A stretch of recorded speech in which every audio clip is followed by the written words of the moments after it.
यहाँ जब देखो तब बारिश होती रहती है। अगर 4 दिन धूप आ गई तो 5वें दिन बारिश होनी ही है भाई। फेंक दो धुलने के लिए हम लोग हैं ही है और क्या। आज मम्मा ने नया ट्राई किया है।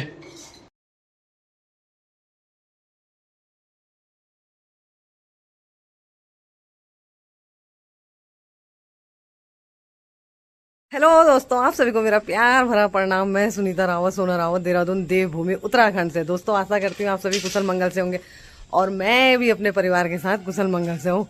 और मैं आ रखी हूँ छत पे घर का सारा काम निपटा के। ये देखे तौलिया मेरे कंधे में ही रह गया है और कपड़े डालने आ रखे हूँ। कपड़े क्या डालना, मौसम ऐसा हो रखा है।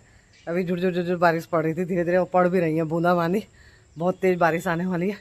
और सबसे बड़ी बात है कि मौसम तो जो हो रखा है। खैर यहाँ तो रोज ही बारिश होती है और अति बारिश होती है। सहजधारा की तरफ तो कुछ कहने की बात नहीं है, कोई नई बात नहीं है कि बारिश हो रही है कि नहीं हो रही है। क्योंकि यहाँ गर्मी बरसात ठंडी से कोई मतलब नहीं रहता है। यहाँ जब देखो तब बारिश होती रहती है। अगर 4 दिन धूप आ गई तो 5वें दिन बारिश होनी ही है भाई। जहाँ लोगों ने ये बोला नहीं कि गर्म हो रहा गर्म हो रहा गर्म हो रहा है, वहाँ इंद्र देवता बरसना शुरू कर देते हैं। और दोस्तों सबसे बड़ी बात यह है कि दुखद खबर है, बहुत बुरी खबर है। क्योंकि ये जो अब हमारे पहाड़ों में जो ये जो आपदाएं आती हैं, ये बहुत बेकार है। बहुत हो रहा है। क्यों, किस लिए? क्योंकि पहले इतना नहीं होता था। और अब देखिए, अब जब देखो कभी हिमाचल में, कभी उत्तराखंड में, और अब की बार ये देखिए कल देखो शाम की टाइम नेपाल में तिब्बत से ग्लेशियर फटा। और ये देखिए ना, बहुत बुरा हाल हुआ है, बहुत बुरा। समझ लेना, जिंदगी भर की करी कमाई इंसान कितना हाय हाय कमाना कमा कितना कुछ सोचता है। मैं खुद हूँ ना, अब ये करना वो करना, वो है ये नहीं हुआ वो नहीं हुआ वो नहीं हुआ, और चंद सेकंड नहीं लगे समझ लेना सब कुछ तबाह होने में। देखिए इतनी बड़ी बड़ी, सोचिए 5-5 6-6 मंजिल की बिल्डिंग बनाने में इंसान की पूरी जिंदगी भर की कमाई, पूरी जिंदगी भर की मेहनत लग जाती है।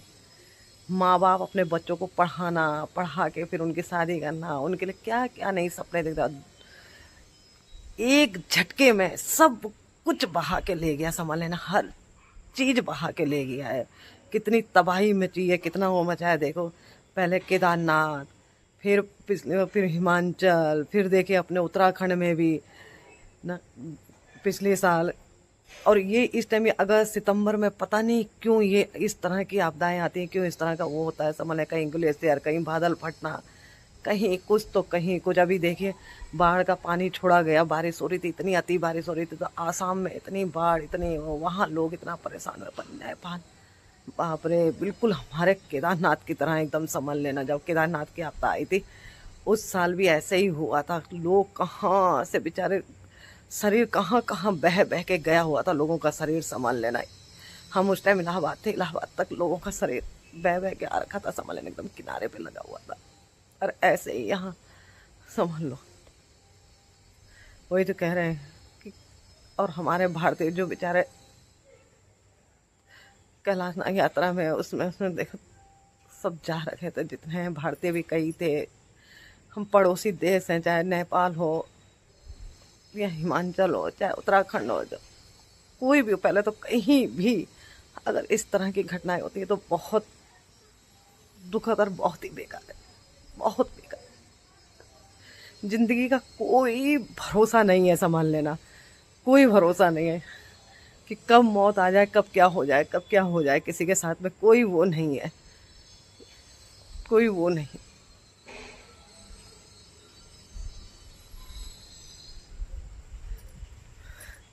बारिश की बूंदें भी पड़ने लग गई हैं। बस यही कहूंगी कि भगवान, जो लोग बचे हैं, जिनके अपने चले गए, उनको सहने की, दुख सहने की शक्ति देना, उनका विश्वास। जिंदगी रहेगी तो सब कुछ तो फिर पालेंगे, लेकिन जगह जिंदगी ही नहीं है, जिनका पूरा पूरा परिवार ऐसे चला गया कहाँ से।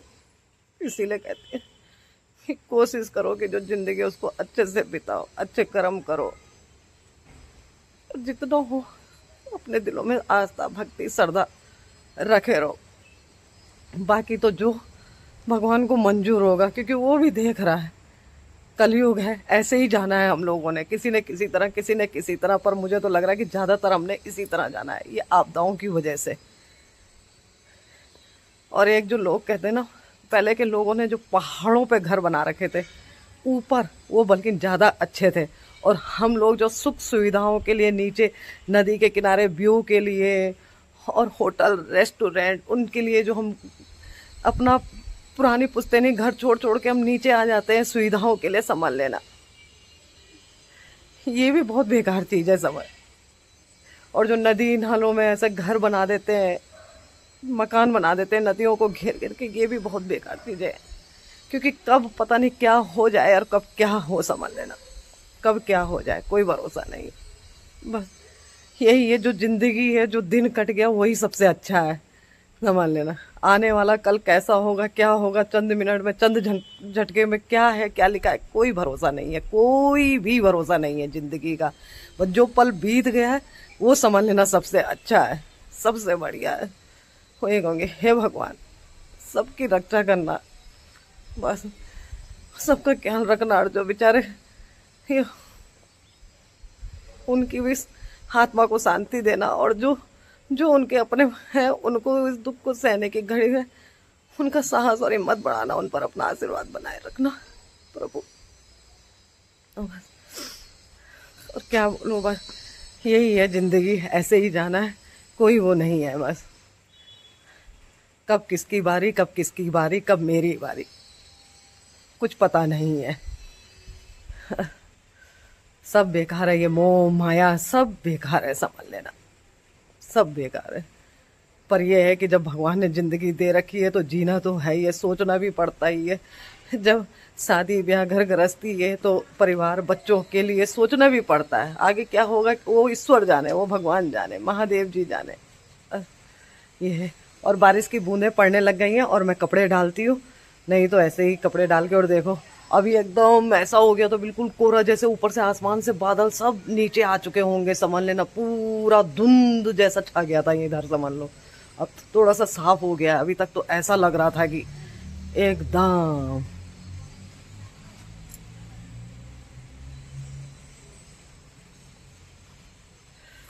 लाती हूँ मैं ये कपड़े, फिर उसके बाद बात करती हूँ, थोड़ा सा मन भी वो हो गया है। फैला दिए मैंने कपड़े अपने। सूखते तो है नहीं है, लेकिन अब क्या करें, आजकल पता है बारिश की वजह से ना कपड़ों में अजीब सी वो भी आती है, जब तक धूप नहीं लगती है तो एक सीलन की अजीब सी महक भी आती रहती है कपड़ों को, क्योंकि कपड़ों पे धूप लगना भी ज़रूरी होता है। अब डाल तो दिए हैं मैंने, मेरे सूखे ना सूखे देखे। और आजकल तो कपड़े अधिकतर ज़्यादातर पंखे में ही सूख रहे हैं, समझ लो। क्या करें, जो डेली के कपड़े हैं पहनने वाले, अंडर गारमेंट्स वगैरह जो कपड़े हैं वो तो भाई डेली वाले हैं, तो उनको तो सुखाना ज़रूरी ही रहता है।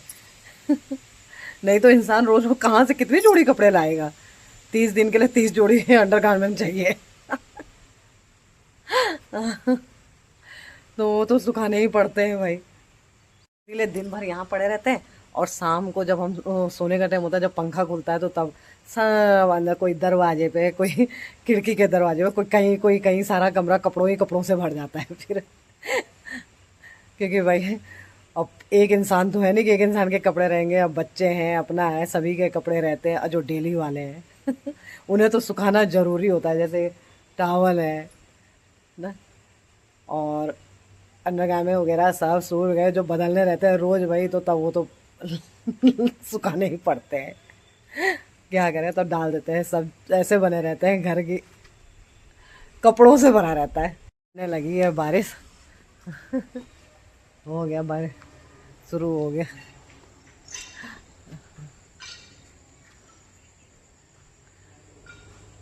ये देखिए उधर तो पूरा धुंध पड़ा हुआ है, पहले धुंध पहले ऐसे ही था पूरा, यहाँ पूरा छत में ऐसे भर गया था एकदम, कि जैसे समझ लेना एकदम ये क्या हो गया। मैंने कहा शायद वो नहीं होता जब आग जलाते हैं कहीं तो धुआं धुआं हो जाता है, बिल्कुल उसी तरह हो गया था एकदम पूरा।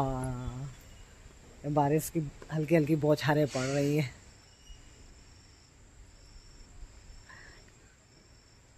और इस टाइम तो ना इधर इतनी बारिश होती है कि घर की छतों में, दीवालों में और आसपास घर के गेट के पास पूरा काई काई जैसे ऐसे हुआ रहता है। समझ लेना हरा हरा एकदम हो रखा है।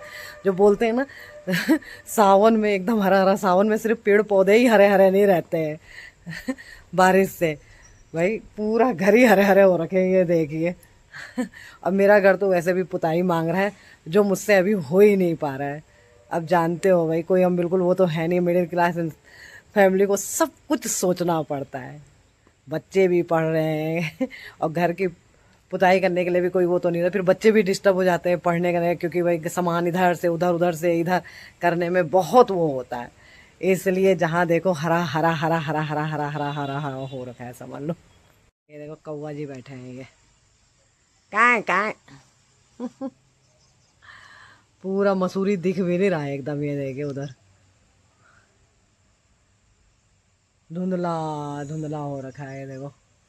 चलो भाई चलते हैं नीचे, सीढ़ी भी देखते हैं, नहीं पता चला लुढ़कते लुढ़कते नीचे चले गए तभी जी हाथ पैर टूटे, फिर बिस्तरे पे बैठे मैं तो परेशान होंगी अपने हाथ पैर लेके, पूरा घर परेशान हो जाएगा, बेचारे बच्चे भी परेशान हो जाएंगे ना और आजकल जो जितना हम ये सुख सुविधा के टाइल्स लगाते हैं ना घर चमकाने लगे, यही सबसे ज्यादा बेकार भी रहते। तभी तो देखते रहो इंसान या तो बाथरूम में गिरेगा, ये समझ लेना सीढ़ी में कहीं भी पैर, मेरा पैर तो पता नहीं कितनी बार फिसलता है, कितनी बार मैं बचती हूँ, अपने को संभाल देती हूँ फिर पहले सीढ़ी से नीचे उतरते हैं, फिर उसके बाद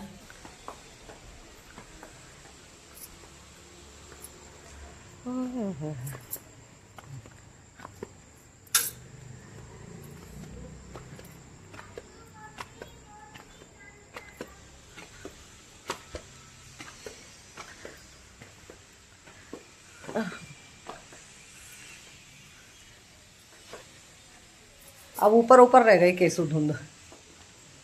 हाँ, जो अभी बिल्कुल इधर घर के आसपास नहीं आ गई थी एकदम कोहरा, और सब अब इस टाइम वो वैसा हो गया है। अब मतलब अब मसूरी धनोल्टी ये नहीं दिखाई दे रहा है। चलो पूजा भी आ रही होगी। अच्छा बस में बैठ गई है, अच्छा हाँ, स्कूटी से तो गई नहीं है। लेके आवाज आई, पुज्जू आ गई, पुज्जू आ गई, पुज्जू आ गई, पुज्जू आ गई, पुज्जू शॉपिंग करके आ गई।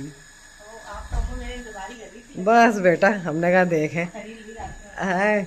अभी तो बेटा थोड़ी देर पहले पता है यहाँ क्या हो गया था, पूरा ये रोड तक एकदम कोहरा कोहरा जैसा हो गया था, सफेद धुंध जैसे बादल नीचे आ गया। हाँ अब तो साफ हो गया है, लेकिन ऐसे हो गया था कि बस में दिखा था है। चलो है, अच्छा अच्छा अच्छा अच्छा, फेंक दो धुलने के लिए हम लोग हैं ही है, और क्या। और मेरी लाडो रानी हाँ मेरा बच्चा मेरे लाडो, एक यहाँ एक जयपुर में है, होगा अंदर इंतजार कर रहा होगा, सोच रहा होगा कब लड़ू कब बोलूं मैं, तब से उसका मुंह खुजला रहा होगा बोलने के लिए हाँ बस चलो ठीक है। अरे भाई ये बेचारा अकेले रखा हुआ है, खा ही लेते हैं इसको, कब से रखा हुआ है, भोलेनाथ जी का प्रसाद है, सोचो सोमवार से रखा हुआ है ऐसे ही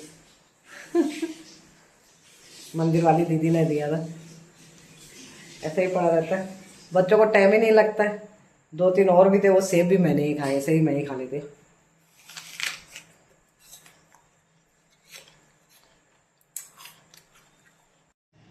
देखो दोस्तों मम्मा क्या कर रही हैं। अरे मम्मा ने सब्जी बनाई थी, मम्मा टेस्टिंग करने लग गए। क्या करी मम्मा? बहुत टेस्टी बना हुआ बेटा, आज मम्मा ने नया ट्राई किया है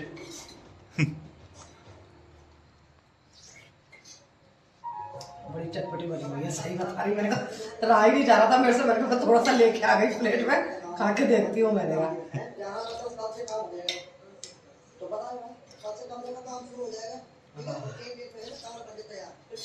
मजा आ रहा है।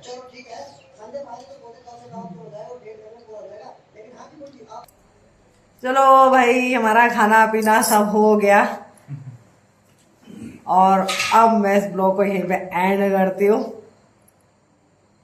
अगर आपको मेरे ब्लॉग पसंद आ रहे हैं तो प्लीज प्लीज प्लीज प्लीज मेरे ब्लॉगों को लाइक करें, कमेंट करें, शेयर करें, चैनल सब्सक्राइब करें। अपना प्यार और आशीर्वाद मुझे देते रहिए और मेरा हौसला बढ़ाते रहिए।